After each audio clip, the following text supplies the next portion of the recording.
કમોસમી વરસાદથી થયેલા નુકસાન મામલે વિધાનસભામાં કોંગ્રેસના નેતા અમિત ચાવડાએ સર્વેની માંગ કરી છે। સરકાર તાત્કાલિક સર્વે કરાવે તેવી માંગણી કરવામાં આવી। મૃતકો અને ખેડૂતોને સહાયની માંગણી કરવામાં આવી છે। સમય મર્યાદામાં વળતર ચૂકવવાની માંગણી કરાઈ છે। તો મૃતકો અને ખેડૂતોને સહાયની માંગણી કરવામાં આવી છે। વીજળી પડતા જે લોકોના મોત થયા છે તેમને સહાય મળી જાય, તેમના પરિવારને અને ત્યારબાદ ખેડૂતોને પણ જે ભારે નુકસાન વેઠવાનો વારો આવ્યો છે તેમને પણ સહાય મળે તે માટે અમિત ચાવડાએ માંગણી કરી છે।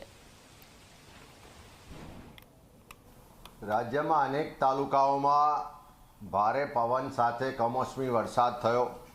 અનેક જગ્યાએ કરા પણ પડ્યા છે।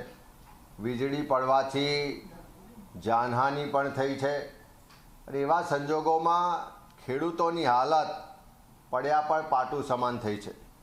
એક બાજુ ઉત્પાદનના પૂરતા બજાર ભાવ ના મળતા હોય, ખાતર બિયારણ મોંઘું થયું હોય, અને બીજી બાજુ વારંવાર કમોસમી વરસાદ થાય, અતિવૃષ્ટિ થાય, કુદરતી આફતો આવે, એના કારણે જે નુકસાન પાછલા વર્ષોમાં પણ થયું એનું પણ આજ દિન સુધી ખેડૂતોને પૂરતું વળતર આપવામાં નથી આવ્યું।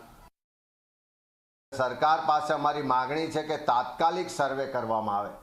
કૃષિ વિભાગ હજુ એમ કહી રહ્યું છે કે 4 દિવસની આગાહી છે, ત્યાર પછી અમે સર્વે કરાવીશું। પણ સરકાર પાસે આટલું મોટું તંત્ર હોય, હવે ચૂંટણી પ્રક્રિયાઓમાંથી પણ બધા ફ્રી થઈ ગયા છે, એટલા માટે તાત્કાલિક સરકારે જે નુકસાની થઈ છે એનું સર્વે કરાવવું જોઈએ અને તાત્કાલિક જે મૃતકો છે એને પણ સહાય ચૂકવવામાં આવે।